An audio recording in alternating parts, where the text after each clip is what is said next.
മൂലം, പൂരാടം, ഉത്രാടത്തിൻ്റെ ആദ്യ പാദം എന്നീ നാളുകൾ അടങ്ങിയിട്ടുള്ള ധനുക്കുറി ജനിച്ചവരുടെ വിഷുഫലങ്ങളെ നോക്കാം.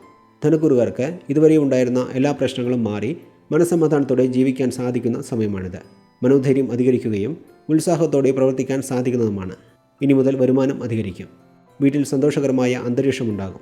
ആത്മവിശ്വാസത്തോടെ പ്രവർത്തിക്കാനും നേട്ടങ്ങൾ കൈവരിക്കാനും സാധിക്കും. വിദ്യാർത്ഥികളുടെ ഓർമ്മശക്തി വർദ്ധിക്കുകയും അതിനാൽ പരീക്ഷകളിൽ മികച്ച വിജയം നേടാൻ സാധിക്കുന്നതുമാണ്. പഠനം കഴിഞ്ഞ് ജോലിക്ക് ശ്രമിക്കുന്നവർക്ക് നല്ല ജോലിയിൽ പ്രവേശിക്കാൻ സാധിക്കും. ജോലിസ്ഥലത്ത് മേലുദ്യോഗസ്ഥരുമായി നിലനിന്നിരുന്ന പ്രശ്നങ്ങളെല്ലാം മാറും. സ്ഥാനക്കയറ്റവും ശമ്പള വർധനയും ഉണ്ടാകും. വിദേശത്ത് നിന്ന് നല്ല അവസരങ്ങൾ തേടിയെത്തും. വ്യാപാര വ്യവസായ രംഗത്തുള്ളവർക്കും സാമ്പത്തിക നേട്ടമുണ്ടാകും. കലാകാരന്മാർക്ക് നിരവധി അവസരങ്ങൾ ലഭിക്കും. സംയുക്ത സംരംഭങ്ങളിലെ പ്രശ്നങ്ങൾ പരിഹരിക്കുവാൻ സാധിക്കും. നിങ്ങളുടെ വാക്കിന് വിലയുണ്ടാകും.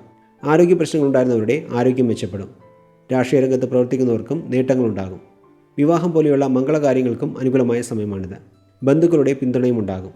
മൊത്തത്തിൽ നോക്കുമ്പോൾ വരാൻ പോകുന്ന ഒരു വർഷക്കാലം അനുകൂല ഫലങ്ങളാണ് ധനുക്കുറുകാർക്ക് ലഭിക്കാൻ പോകുന്നത് എന്ന് പറഞ്ഞുകൊണ്ട് ധനുക്കുറി ജനിച്ചവരുടെ വിഷുഫലങ്ങളെ ഇവിടെ നിർത്തുന്നു.